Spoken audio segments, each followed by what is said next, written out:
नमस्कार दोस्तों, जय हिंद, जय भारत।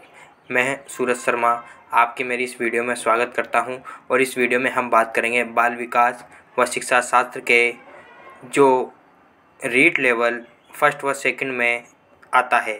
तो इसका पहला चैप्टर है बाल विकास, जिसकी आज हम इस वीडियो में हम बात करेंगे। ठीक है दोस्तों, तो चलिए शुरुआत करते हैं।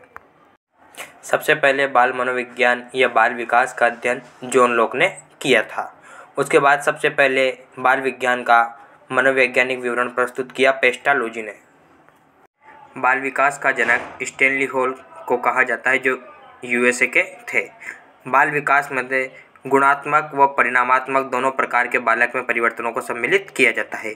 बाल विकास में गर्भावस्था से लेकर किशोरावस्था तक होने वाले परिमाणात्मक व गुणात्मक परिवर्तनों के स्वरूप तथा इनके फलस्वरूप व्यवहार एवं व्यक्तित्व में आने वाले परिवर्तनों का उस व्यक्ति विशेष की परिस्थिति के संदर्भ में अध्ययन किया जाता है। परिभाषाएं।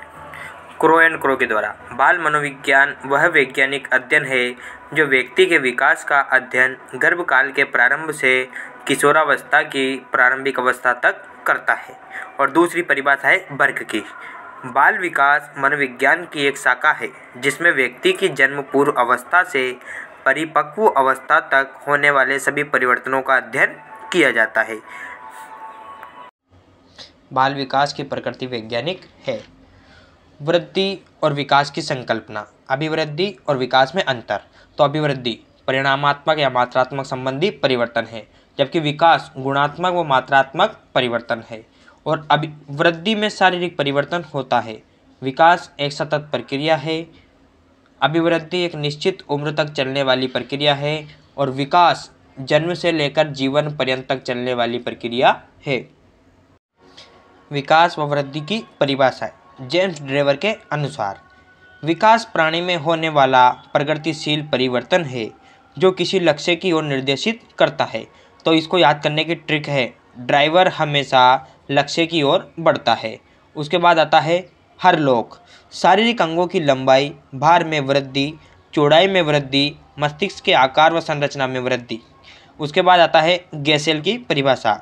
विकास एक प्रकार का परिवर्तन है जिसके द्वारा बालक में नवीन विशेषताएं, नवीन गुणों और क्षमताओं का विकास होता है। अभिवृद्धि व विकास के सिद्धांत। पहला आता है निरंतर विकास का सिद्धांत। दूसरा है सामान्य से विशिष्ट की ओर विकास का सिद्धांत।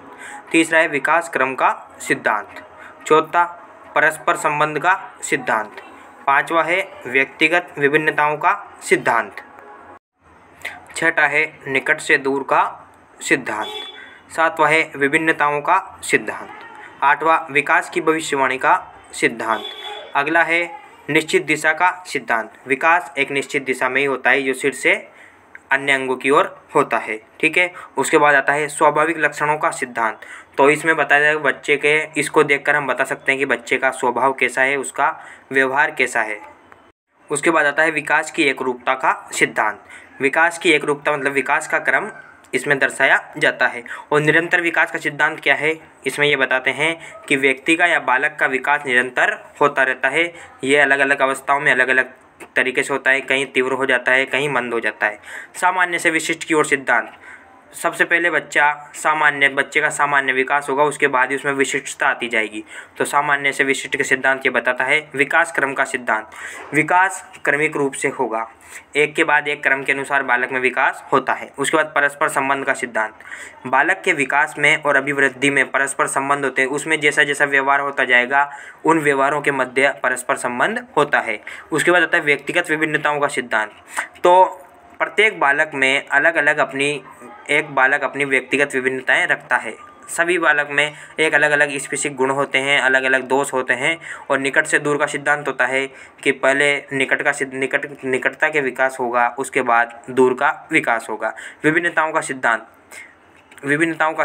व्यक्ति के विकास और अभिवृद्धि में अनेक विभिन्नताएं पाई जाती हैं। विकास की भविष्यवाणी का सिद्धांत। किसी भी बालक को बचपन में देखकर या बाल्यावस्था में देखकर हम बता सकते हैं कि भविष्य में वो क्या बनेगा या क्या बनना चाहता है। निश्चित दिशा का सिद्धांत। विकास एक निश्चित दिशा में चलता है। स्वाभाविक लक्षणों का सिद्धांत मैंने आपको बता दिया। विकास क्रम की एकरूपता का बता दिया।